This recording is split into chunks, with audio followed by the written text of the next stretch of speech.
Bonjour à toutes et à toutes, merci de nous écouter et bienvenue dans notre émission Questions pour des champions de la sécurité routière. Une émission réalisée en partenariat avec Radio Aléo, la préfecture de Saône-et-Loire et le collège Condorcet de la Chapelle de Guinchay. Les règles du jeu sont simples. Appuyez sur les buzzers pour répondre aux questions et faire gagner son équipe. C'est un jeu de rapidité.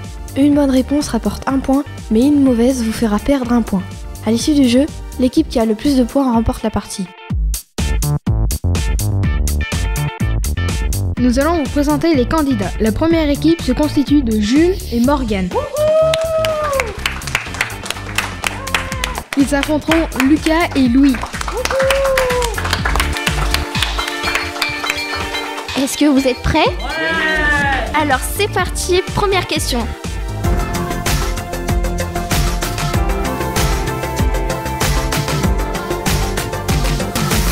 Thème Histoire.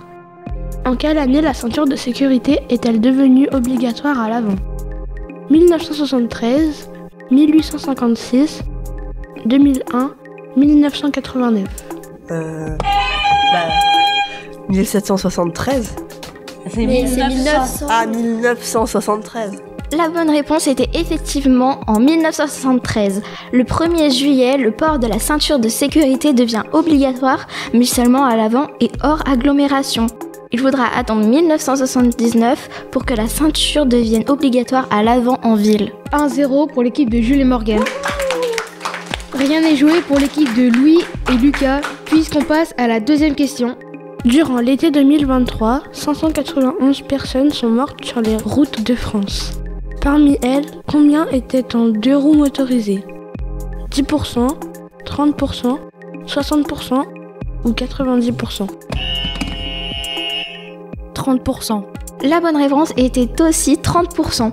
À noter que les chiffres sont alarmants pour les jeunes, puisqu'en général, 1 tué sur 3 est âgé de 14 à 17 ans. Nous sommes maintenant à égalité pour les deux équipes.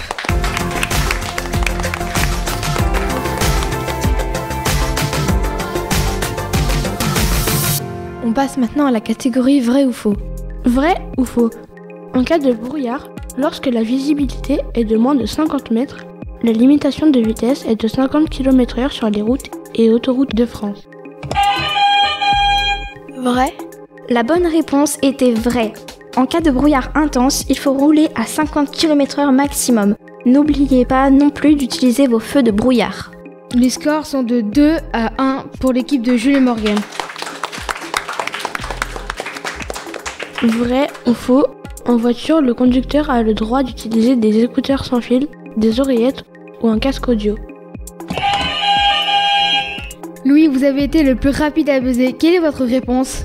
Faux. Oui, c'est faux. Il est interdit de conduire avec un kit main libre, des écouteurs ou un casque audio. Cette mesure s'applique à tous les usagers de la route circulant avec un volant, poids lourd ou voiture, ou encore un guidon, moto, scooter, cyclomoteur, vélo. Et Louis égalise encore une fois avec l'autre équipe. Il y a actuellement 2 à 2.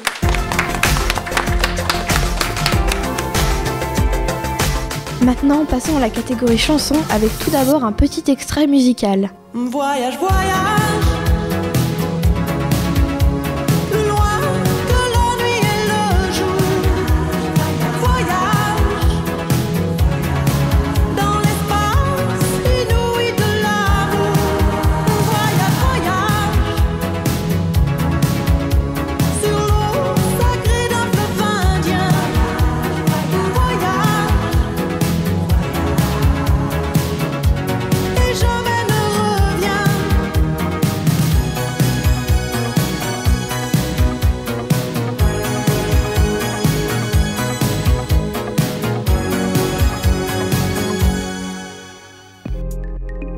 Quel est le titre de cette chanson ?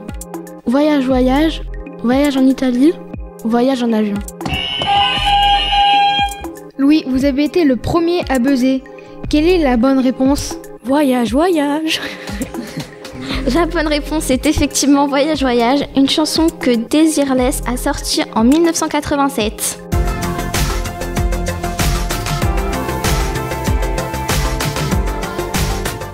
Maintenant, quelques questions pour tester vos connaissances. Quel numéro faut-il composer en cas d'accident ? 15, 30-18, 118, 123. Lucas, vous avez été le plus rapide à buzzer. Quelle est votre réponse? 15. La bonne réponse est le 15, qui est le numéro du SAMU. Vous pouvez aussi composer le 18, le numéro des sapeurs-pompiers, ou le 112, qui est le numéro d'urgence européen. Lors d'un long trajet, il faut faire des pauses toutes les 30 minutes, 1 heure, 2 heures ou 3 heures. Louis, vous avez été le plus rapide à buzzer. Quelle est votre réponse? 2 heures. La bonne réponse est toutes les 2 heures. Sur l'autoroute, un accident sur 3 est dû à la somnolence. Partez reposé et évitez de voyager pendant les heures où le risque de somnolence augmente, c'est-à-dire entre 13 et 16 heures et entre 2 heures et 5 heures du matin. On continue notre émission avec la prochaine question. Lire un message au volant multiplie le risque d'accident. Par 2, par 4, par 10, par 23. Par 4. La bonne réponse était par 23. Nous vous rappelons aussi que téléphoner au volant multiplie le risque d'accident par 3.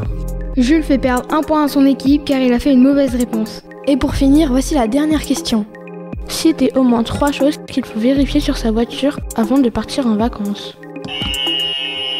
Louis, vous avez été le plus rapide à buzzer. Quelle est votre réponse? Le carburant, le gilet jaune et la plaque d'immatriculation. Parmi les réponses acceptées, il y avait le niveau d'huile, le liquide de refroidissement, la pression des pneus, les ampoules de vos clignotants, feu stop et phare, les essuie-glaces ou encore le liquide de nettoyage pour le pare-brise. Et c'est l'équipe de Louis et Lucas qui remporte notre quiz avec 4 points. Merci à Radio Aléo, à la préfecture de Saône-et-Loire et au Collège Condorcet qui nous ont permis de réaliser cette émission que vous pourrez réécouter sur le site internet radioaleo.fr. Et n'oubliez pas, soyez prudents, mettez toutes les chances de votre côté avant de partir en vacances.